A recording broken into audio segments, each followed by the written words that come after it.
Hola y bienvenidos a la Deuces Wild Daily Hustle. No abate por No Filter Network. Will the Thrilly Miguelito Sandiaguito. But as we do each and every single morning on this program, we properly salute our boys. Yes, yes, yes, yes, yes, yes, yes. Woo! Remember this, folks, when we are juiceful, we are useful. And as all of you regulars know, when we are juiceless, we are, that's right, class, we're fucking useless. A very pleasant good morning to you on the 16th day of November, 2023. We are, of course, brought to you by Bet Online. That's right. It is your top spot for all of your NBA, NFL, college football, and NHL action.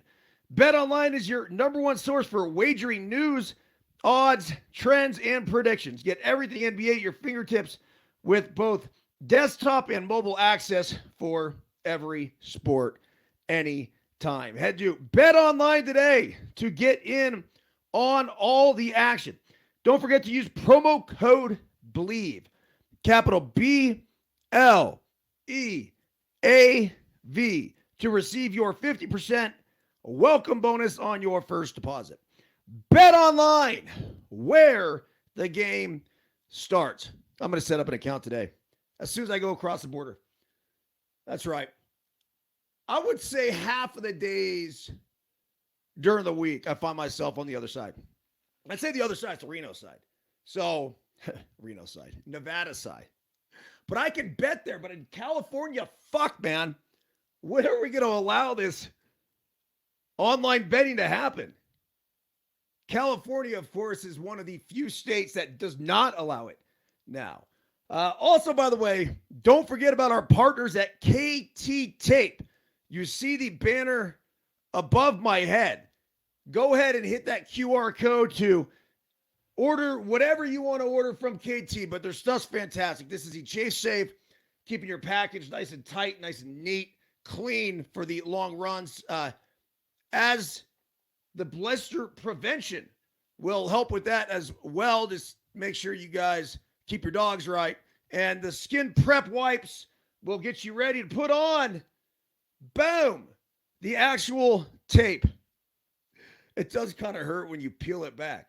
But the science of this is pretty simple. It lifts the skin up and promotes blood flow to an area. So if you have anything that's bothering you, throw some of the tape on there and get the blood flowing, reduces inflammation. You should be good to go.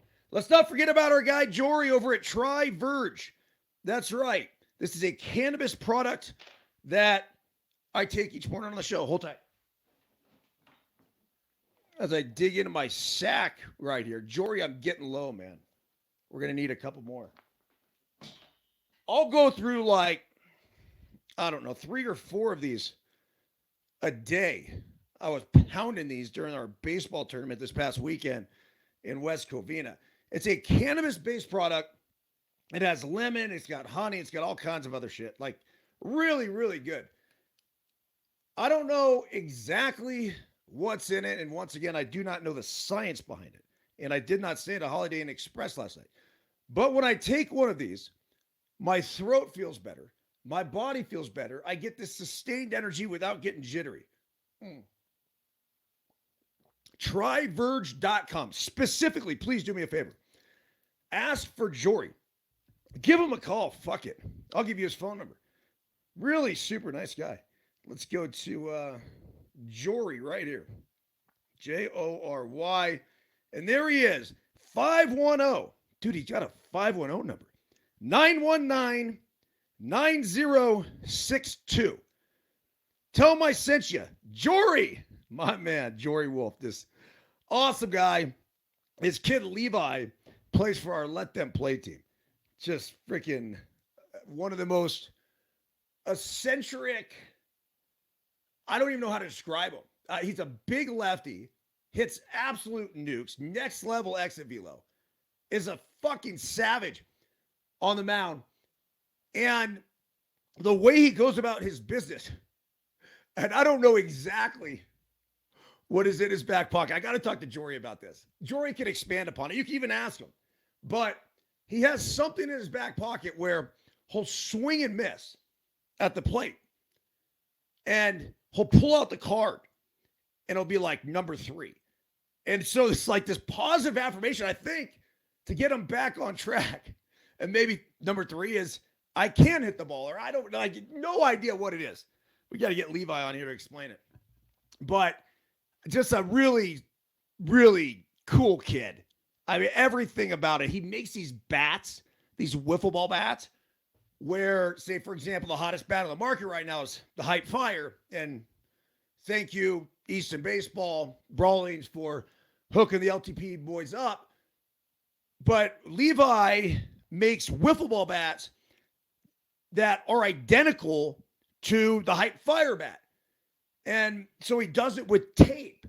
He's done it with all sorts of these different youth bats. He did it with that pencil bat that they were swinging at the Little League game, the Little League / Big League game this year. So just a cool kid all the way around. All right, buenos dias.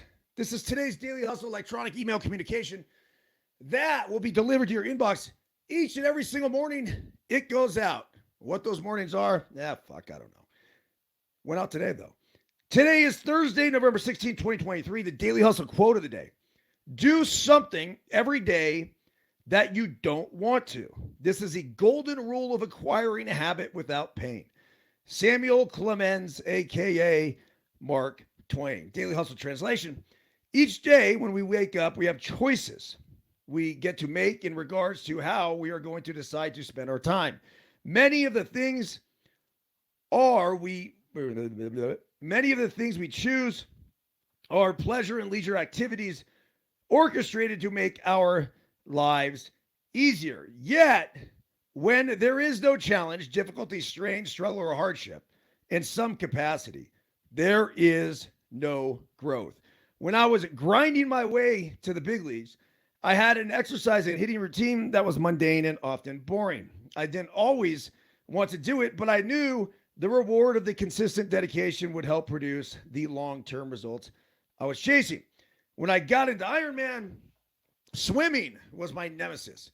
I'm still not sure if there was a single day I was excited to get into the pool for a training session, but I did it anyway. Ironically, it was never as bad as I had anticipated, and actually was extremely invigorating once I got going. On the triathlon across America, each day was easier and easier. The 24-hour world record golf training was logistically and physically challenging, to say the least, but the ultimate result of the relentless work helped us break a 47-year-old world record many considered unbreakable. Look, as we say all the time here in the DH, the only thing we will ever get out is what we put in. Training is not always fun and not always easy, but so long as we remain committed to do something every day that we may not want to do, but know will benefit us in the long run, we will be creating routines and habits that inevitably will take us exactly where we want to go. So the footboard is a perfect example. I posted this morning too. I mean, I've come to like it a little bit, but every single day when I get up in the morning, I hop on that footboard. I spend the first 15 minutes of the day on the board. Do I like it? Fuck no. I don't. When I first get on it, it hurts. But within 30 seconds, that pain dissipates and I'm fine. I listen to my calm meditation. I listen to my daily devotional. Quick shout out to our South African preacher man, Angus Buchan. So fantastic. And then I'll search up articles to prepare myself for this daily hustle. So on that note, it's those things that then say, for example, I get off 15 minutes later. Well, the inflammation in my body, like I could feel it dissipate. I really can. My feet, when I get up, and now granted, I use my feet a lot, 40 to 50,000 steps on average each day. But as I wake up in the morning, it's a kind of that, just kind of getting going sort of feeling. And when I step on there, it sucks. But then when I get off, you got to give it a minute. But it's like, oh, all right. I got the bounce back in my step to go ahead and charge forward. I mentioned the part about the baseball. Look, as much as I loved it, there were certain days where I didn't want to do it. There were certain days where it's like, man, do I have to go through these core exercises to get ready to hit? Do I have to go through this training session with T and do the hang cleans and everything else? Did I have to? No, I didn't have to do shit. But I had this grander vision of what those activities would produce down the road. And I think eventually, as you continue to do them, I continue to take, call it 200 swings a day. It was mundane, of course, but I also learned to love it. So you start it because you love it. Then you get into this machine sort of mentality where it's like, bah, bah, bah, bah. And then I think looking back and stepping back and looking back, I do fucking love it. Last night, I was, so yesterday, I'm going to give you a little rundown of the day. Yesterday, I got up in the morning, ran on the treadmill, came up here. I actually took Chloe to school. Tara and Sissy Small Fry Fancy Pants are in Las Vegas for a horse show. So after I took Chloe to school, I came back here, got back on the treadmill, finished writing the DH, prepping the show, everything else. And then I picked Chloe up from school and we went down to a horse barn down in Reno where I had to take her, and then came back here. And the thing is that I wanted to play pickleball badly yesterday. Just wanted to play. Biscuit didn't want to come. He had homework he had to catch up on. I wanted to go play in Reno. It was 40 fucking degrees here. Cold as shit, right? Sometimes it's even colder when it's like 20 something, because when it's 20 something, you know you're going to go out and prep yourself for whatever else. Well, I got back here and I got on the treadmill and ran a couple more miles, get that step count up. And as the sun was going down, I said, fuck it. And hopped in my car, drove down to the pickleball facility, and just banged serves. I don't know the number. There's 28 balls in my thing. I probably at least 8 rounds. So at least a couple hundred serves. Bah, bah, bah, bah. Instead of the drop serve, which I've become pretty good at, where I drop it on the ground and bang it. I can really get it underneath to get the nice topspin. I could get more power by just hitting it directly. So I've never used that serve in a game. So I wanted to practice it, but dialed it in pretty well. And it was funny because as it was 40 degrees, and I would say I'm cold, but I heated up pretty quick because I'm kind of running back and forth across the court, picking up balls and banging balls. It reminded me of being in the batting cage at 302 Old La Honda Road when I was a kid. And I'd just gotten back from football practice, and the sun was going down, and it's just you out there, machine. It's just like the iron mic. Cha-ching, cha-ching. It's whack, whack, whack. So there's a video that I put up on IG. Watch the video. It's so fucking cool. It's just a ding, ding. And it was a ball hitting the fence. I love that shit. I really do. Those work hours where it's just you, nobody else. In this case, the camera capturing it. But anyway, I just love it, man. There's nothing better. There really isn't. All right, let's get into today's top stories. MLB owners give Fisher the green light to leave Oakland. Move A's to Las Vegas. In Arlington, Texas, after 56 seasons, Major League Baseball has given up on the Oakland Athletics. The election that A's fans anticipated and dreaded for months took place Thursday morning, and as expected, MLB owners voted 30-0 to approve owner John Fisher's plan to relocate his franchise to Las Vegas. The owners, tired of the A's stadium search and desperate for Commissioner Rob Manfred to consummate a deal, were ready to vote yes on ending the A's time in Oakland, which would create a lucrative one-team market for the San Francisco Giants. The A's moved from Philadelphia to Kansas City to Oakland and are headed to their fourth city. They are committed to just one more year at the Coliseum before their lease expires.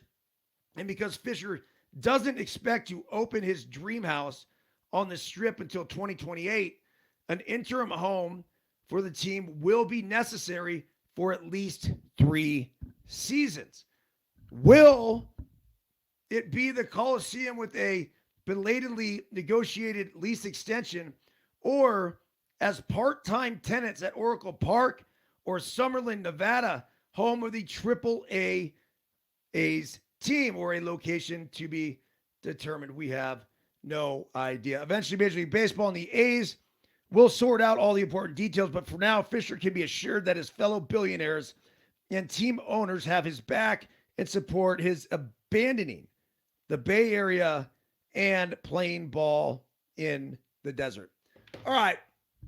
We've talked about this extensively before on the Deuces Wild Daily Hustle. This isn't an abandonment. For years, the A's tried really hard to stay in Oakland. They did. You're not going to run a rooted in Oakland campaign unless you want to stay there. The Bay Area is home to more than 4 million people. It's a great market. It's one of the most beautiful places in the world. The weather, you can't beat it. It has a long history of tradition in the San Francisco Bay Area. The Oakland A's do. They have a winning culture overall. I know the past couple years haven't been great, but this team, 4 World Series? You had the 3 in the 70s. You had the 1 in 89. I know it's been a long time since they've won one, but when I was there in the 2000s, every single year we put together a competitive product on the field. A couple of the years, I can make the argument, we were the best team in baseball, even though it didn't end up being a World Series championship. The World Series winners, I've talked about this extensively. It's not always the best team. It's just not. I think the 3 years the Giants won it, they weren't the best team. They weren't. So, even this year, you know who the fucking best team was? The Atlanta Braves.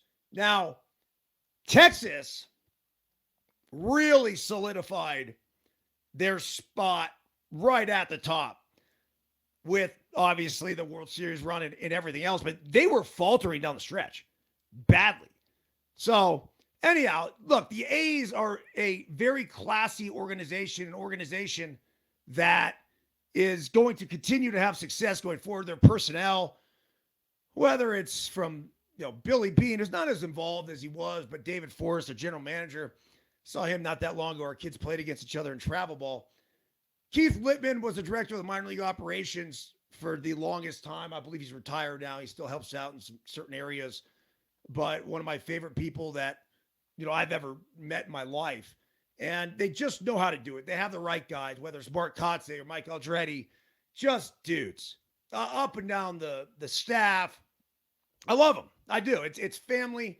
I'll be forever grateful for not only them drafting me, but most importantly, developing me as a baseball player, giving me my first opportunity in the big leagues. As an A's fan growing up, super cool. Am I disappointed to see them leave the San Francisco Bay Area? Of course. Is it sad? Of course. But the bottom line is that life changes. Shit changes throughout all of our lives, and teams move, especially when you can't figure out a fucking stadium deal after 23 years. They were talking about this in 2000. 2000. When I was with the Oakland A's, I got called up to the big leagues in 2023 years ago. Yet, here we are 23 years later, and the Texas Rangers are going on their, second or third stadium, the same with the Atlanta Braves. And the A's couldn't get one. So, can you blame the ownership group? You can't. If I were part of the ownership group, I'd say the same thing. I love the A's, but here's the cool thing. If you're an A's fan, remember this. They're kind of like the Raiders. The Raiders were in Oakland. They went to LA. They went back to Oakland. Now they're in Vegas. If you're a Raider fan, you're a Raider fan. You weren't abandoning the team based on the city that they moved to. Chargers is really interesting because Spanos took that team out of the city of San Diego and they became Los Angeles. And it's just, I think they lost a lot of their fan base because of that. That seemed like more of a vindictive sort of move. That didn't sit well at all. I think Ace fans will travel with them. I know I will. I'm actually, when you play Major League Baseball, you lose your fandom. You do. You end up rooting for coaches and players that you know. I also, for a content perspective, or from a content perspective, I root for the story. I like great stories. I like stories that I can be able to come and share here on No Filter Network that will, invigorate people to want to follow. But with all of this, remember that the A's are the A's. Like this beautiful green and gold hat, that jersey right there. By the way, I'm going to buy an A's jersey today. I've been meaning to do it for a while now. The white A's jersey like that. That's what I want. With a 35 Ricky Henderson on the back. But this is what matters. It's not the city they play in. It's the organization. It's the team. It's the personnel. It's the players of the past. It's the current players now. That's what matters. All due respect to the city of Oakland. All due respect to the San Francisco Bay Area. I mean, shit. I'm a native, right? It was time to move on. I think Vegas is going to be awesome. I do think that they're going to sell out damn near every night. A lot of people are skeptical. They're like, well, they only get this amount of people at AAA games. This ain't AAA. This is going to be everybody's excuse to get to Las Vegas, the same way the Raiders and Niners preseason game, for example. Someone said something about tickets going for like $300. A fucking preseason game. So when you have the Dodgers, when you have the Padres, when you have the Mariners, right? I mean, anybody, you have the Rangers coming to town. Here comes Dallas. And it is going to be a place we're going to have a difficult time going ahead and trying to keep everybody there rooting for the A's, so that's not going to happen. But I think the Vegas Golden Knights have set the standard for how that works. This is a brand new hockey team that showed up and within a few years took home the Stanley Cup. And if you're in Vegas, everything's Golden Knights. And Vegas is also a little bit like Phoenix right now, where you have all the transplants. But then all those transplants had kids, and all those kids have grown up in Las Vegas, so they have an affinity for Las Vegas. So like everything fucking Vegas matters to them, which is super cool. So the question becomes, where will the Oakland A's play before the Vegas move? CBS Sports here has 5 options. Number 1, the Oakland Coliseum. The A's still have a lease with Oakland for this ballpark through 2024, as I mentioned earlier. It doesn't sound like they want to stay at the Coliseum. I mean, why would you? It doesn't make a whole lot of sense. Number 2 here, Oracle Park, home of the Giants. It remains to be seen how accommodating the Giants will be to sharing their home with the A's. And obviously the Giants' schedule would get top priority here. But there's a way to make 2 teams in the same home work, especially if the A's part of their schedule is only a portion of their home games. It has been floated by multiple reputable media sources connected to the Bay Area that the A's could play some of their home games at Oracle Park. So we do have to take this possibility seriously. I've said this for years. I said even earlier that why don't the A's just move there? Go share a stadium with the Giants. It's arguably the most beautiful stadium in the world. It's right there on the other side of the Bay Bridge. There's plenty of A's fans in the area. It's big enough to accommodate the 2 teams.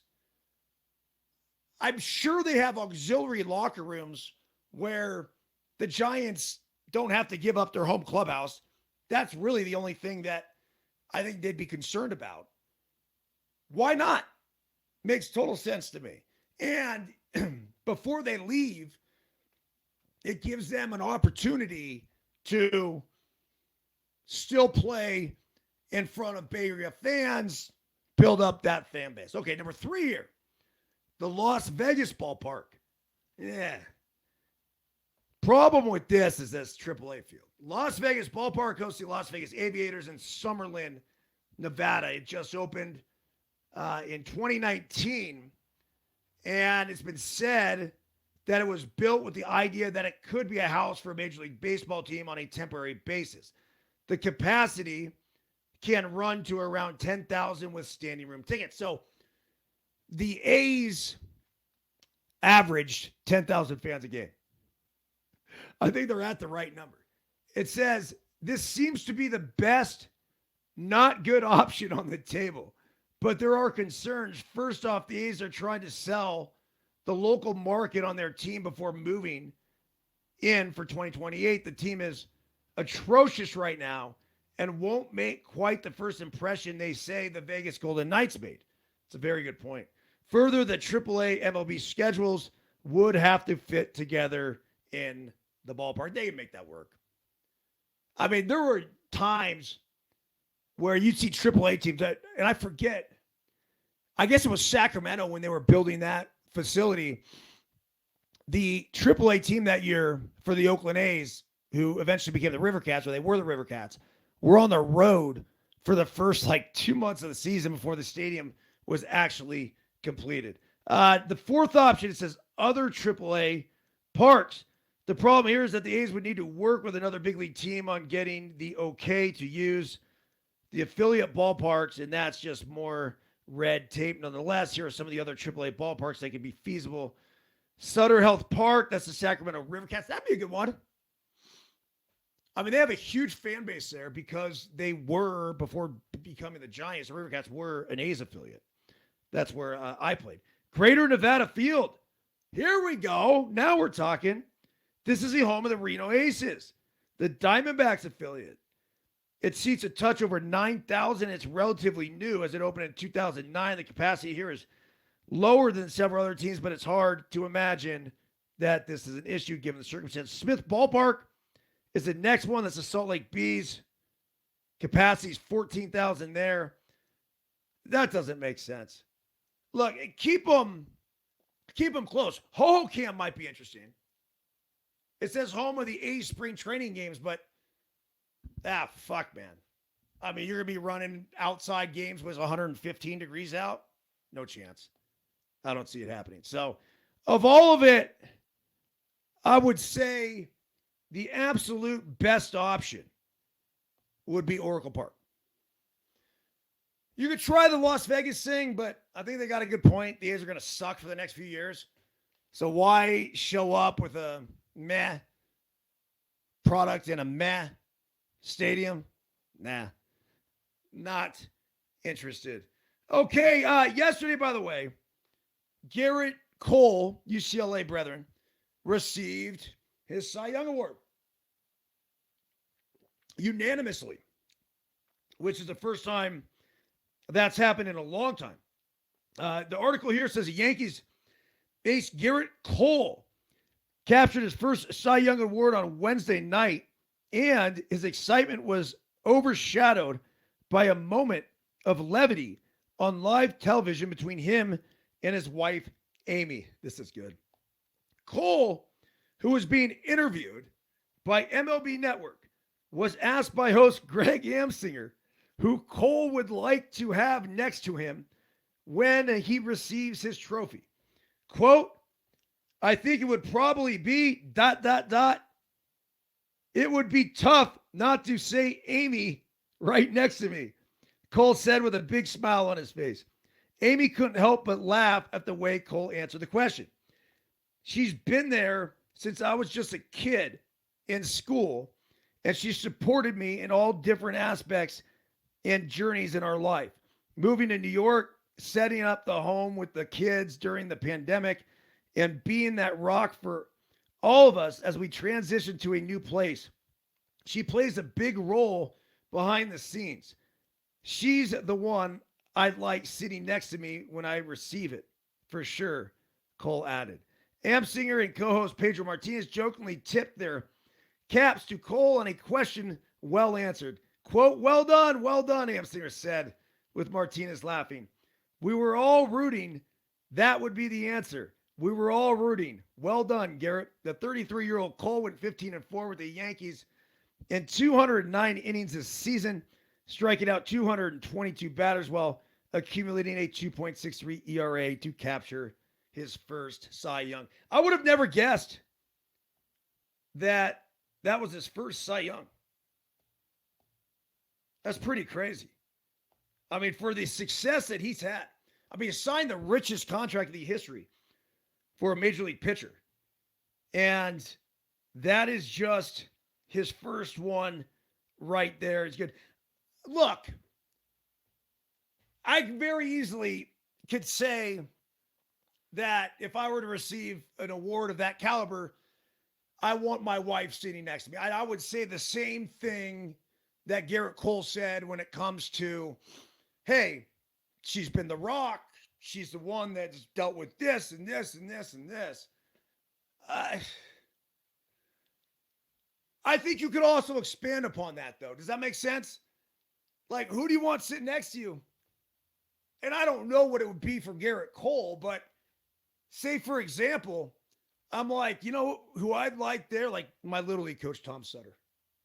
2 fingers on top. You bet. The guy that gave me the discipline, knowledge, and expertise to help propel me into the, beautiful road that was heading towards the big leagues. I mean, you go on and on, right? I mean, I start there. Then you go to Chris Bradford, my high school baseball coach. That was so instrumental and give me an opportunity to, shine at that level. And Gary Adams at UCLA and Vince Barrenhealy. I mean, don't forget Jim McAlpine, double Sky Point, who was huge. And, Joe DiMaggio. That's also an opportunity to give the shouts out to everybody. So I think you'd probably start there. And then, as you get rolling, you end with her. So, regardless, it was well played. All right. Last night on ESPN, I don't know if you guys saw this. It was fucking awesome. The Formula One intro. I'm not into Formula One. I have no interest in going to Formula One. I think it's a big pain in the ass for the city of Las Vegas. Other than the fact that their streets are so perfectly paved now, it has been a disaster the past couple times I've been there when it comes to trying to navigate my way around the city. It's just really, really difficult. So, doesn't make a whole lot of sense to me. Las Vegas, you're going to get the people anyway. Whatever. It's Las Vegas. It's one of those cities where they'll take anything if it is going to bring the glit and the glamour, and why not? That's why you're fucking Las Vegas. So, Formula One intro, I mean, just a few of them that I could think of right now. Steve Aoki, Tiesto, Journey. It was one hot freaking musician, entertainer, band, whatever, after another. Electric. It reminded me of the Super Bowl halftime show if they just kept going. Makes sense? Like, it was like, it's not just Rihanna. It was Rihanna followed with this star and this star, this star, this star. So cool. And then they had the drivers end up on the platforms. Just job well done for the city of Las Vegas. And there's an article here because I don't know a ton about the history of Formula One. And they're saying the time is now, as in Sports Illustrated. After decades of misguided efforts and burning buses, Formula One is at last making a foothold in the United States. It says one country hosting 3 Grand Prix in a season is rare in any case, but especially when that country is not known as a historical hotbed for Formula One. So having F1 come to Miami, Austin, and Las Vegas this year as part of its 23 race, 20 country season is clearly a big deal. The rare triple speaks to the sport's desire to tap into the lucrative market, of course, but it's also a response to a newfound interest from American fans. Is that true? Am I missing the boat here? Are they telling us there's a newfound interest? Or is there really a newfound interest? Because I'm going to look, I don't know. I mean, we have subcultures everywhere here in this country. I just haven't seen it. The U.S. actually hosted 3 events in a season once before 1982, but that was a very different point in both the history of the sport and this country's relationship to it. The first of those U.S. races was on the streets of Long Beach. The second wound through downtown Detroit. The third was in a parking lot at Caesar's Palace in Las Vegas, a track with no long straightaways and countless tight turns. The only way to fit a 2.2-mile course in a 75-acre space. It looks as if they brought a goat path down from the mountains and flattened it out. One Aussie driver grossed about the track. The circuit required near constant braking and hard steering. When my crew gave me a sign saying 33 laps to go, I nearly died, Nelson Piquet said shortly after collapsing following the end of the 81 race. My head was already going out of the car. I couldn't hold it up against the centrifugal fence. In 1982, plans were made for another race in New York, an event that ultimately fell through. So how did the U.S. come to occupy such a substantial chunk of the F1 schedule that time around? Well, it just kind of happened. Formula One was never designed to have more than one race in this country. Indeed, there was a little reason to expect it would be a happy incident the U.S. and Formula One had, and it turned out would continue to have a checkered relationship. For 11 years, beginning in 1950, the inaugural F1 season, the Indy 500 was considered part of the championship, even though the cars were completely different and virtually no F1 drivers entered the race. That explains how 56 Indy winner Pat Flaherty finished 5th in the 8th event of the Drivers' Championship without leaving the United States. Anyway, there's this long-ass article about it. It's coming, whether you like it or not. My sentiments on it are good, cool. Great for Las Vegas, driving up hotel prices and everything else. Apparently, Chloe checked this out for me yesterday. whatever the ticket prices were to watch this event. So I'd say they were $300 or higher. I mean, they're fucking ridiculous. I mean, there's some spots I do know. Like if you want to sit in these grandstands, it's like $2,000. Well, I guess it's down like 50%. Like something crazy, some number like that. I have zero interest at all. The grandstands that they were saying were like the $2,000 tickets when I was there. They are so fucking close to the action that it's scary. Like we stayed, so it was right out in front of the Cosmo. I believe is where the start and finish is. And I'm looking at this going, if I were to sit in the Cosmo Bellagio right there, right with the fountain, but if I were to sit in this thing and like a car comes ripping through, loses a tire, this is going to take out the grandstands. And maybe, look, they've done this before. They know what they're doing. But I got to believe it, like it's fucking dangerous. That's another reason why I wouldn't be super excited about going. I've been to a NASCAR race before. I've been in the pit. I was in the tower. I went with Jeff Morad. That was super, super cool. Really enjoyed it. Not something I'm overly into. I think it's kind of one of those things you got to grow up with. It's like hockey. Although I'm probably more into hockey, but when you grow up not doing this, you end up, you got to get your fandom from somewhere and you go and experience. You're like, hey, it's pretty cool. And all the respect in the world to the drivers, all the respect in the world to Formula One, but not that interested. All right. The last story I want to get to, I was going to get to it yesterday. Big breaking news here. The leading ultra marathon runner banned for using a car in a 50-mile race. What the fuck?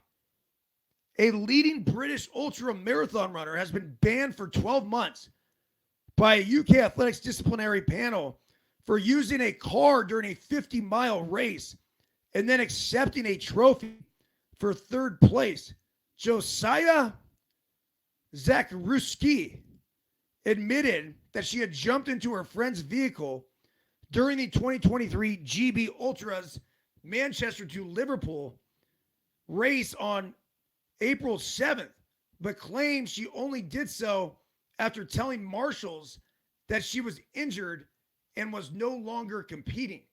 The 47-year-old who finished 14th in the 2014 Commonwealth Games Marathon and set a new world 48-hour distance record with 255,668 miles in February, had also denied deliberately cheating. Instead, she said that arriving from Australia the night before had left her unable to think straight and had led to her wrongly accepting a trophy at the end of the race. However, that explanation was rejected by a UK disciplinary panel who have now banned Zakruski from competing in any UK licensed races representing Great Britain or coaching or managing for a year after finding her guilty breaching the UKO Code of Conduct for Senior Athletes. In a written decision, the panel said Zakruski claims were contrary to the evidence of the marshals, evidence which the respondent did not seek to challenge or contest by way of cross-examination at the hearing. Evidence showed that Zakruski, who has completed the GB numerous times in ultra-distance events, won multiple World 100K medals, and managed GB teams, had traveled around 2.5 miles in a car, according to GPS data. One of those miles was covered in 1 minute and 40 seconds. Oh, wow.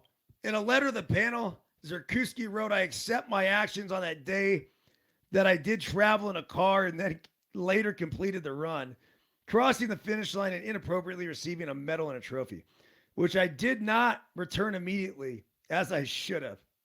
That's all you have to do. I mean, come on. What the fuck? Like, you don't get into this to cheat. Like, I never understood that. And it happens all the time in Iron Man. all the time. It happens in marathons, like people cutting corners and chopping off miles. How do you live with yourself? On the Try Across America, for example, and this was sanctioned by nobody. Nobody. This involves 0 prizes. I was so over the top and making sure that where we finished the day before was where we were going to start the next day. It got so bad that we were going what felt like across the moon in Wyoming, and a tornado hit. Crazy thunderstorm, like all of it. And so I had to hop in the car with my bike, and Muddy Waters triathlon coach and my brother-in-law, Justin Boitano, they're like, get in. So I hop in the car. We drive however many miles to the next town. It wasn't Laramie. What was it? Whatever. Who cares? So we go like 40 miles.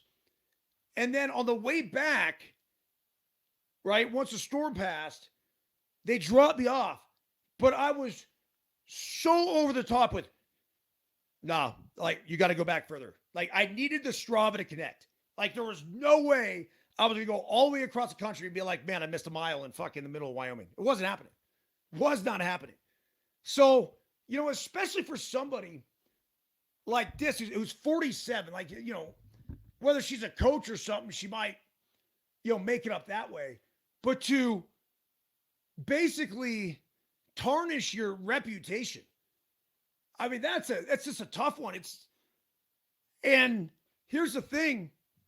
Even if you took it, right? Say you take the medal. And I'm trying to, like, get with her, like, how she could fuck this up. But let's just say you're at mile 25. You're completely depleted. Like she said, she was traveling or whatever, so she's hurt. So she's like, I'm done. So she hops in her friend's car. They kind of go a couple miles up the road. You're like, well, we haven't gone that far. I'm feeling better. I'm fresh. Just got some nutrition, hydration, whatever. You know what? Let me back out. I'm going to finish this thing. Cool. I get back out. I finish it. I cross. Now, my first instinct would be, like, obviously, I no medal. No, I didn't properly complete the race. Obviously, no trophy. But if for whatever reason I was depleted and wasn't even thinking about it, yeah, put the medal around my neck. Fuck, man. I mean, yeah, I missed a couple miles out there, but at least you got the medal. I'm not taking the trophy.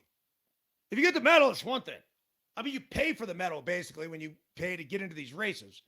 Now, the trophy, that's a whole other thing. Well, even if you did accept the trophy because you were out of your mind, as she claims, well, as soon as you come to your wits, give the fucking trophy back.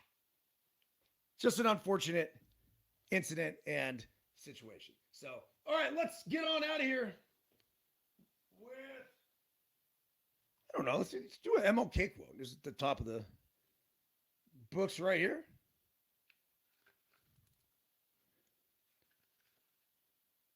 I believe that unarmed truth and unconditional love will have the final word in reality.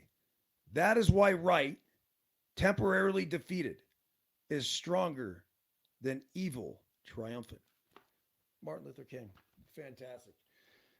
Everyone have a great rest of your Thursday. Traveling down to Las Vegas today. I will bring my gear. So I'm going to be shooting to do a daily hustle tomorrow from Viva Las Vegas. No, I'm not going down there for the F1 race. I'm heading down for the horse show to watch Sissy Small Fry compete and play a little pickleball too. Everyone have a great day.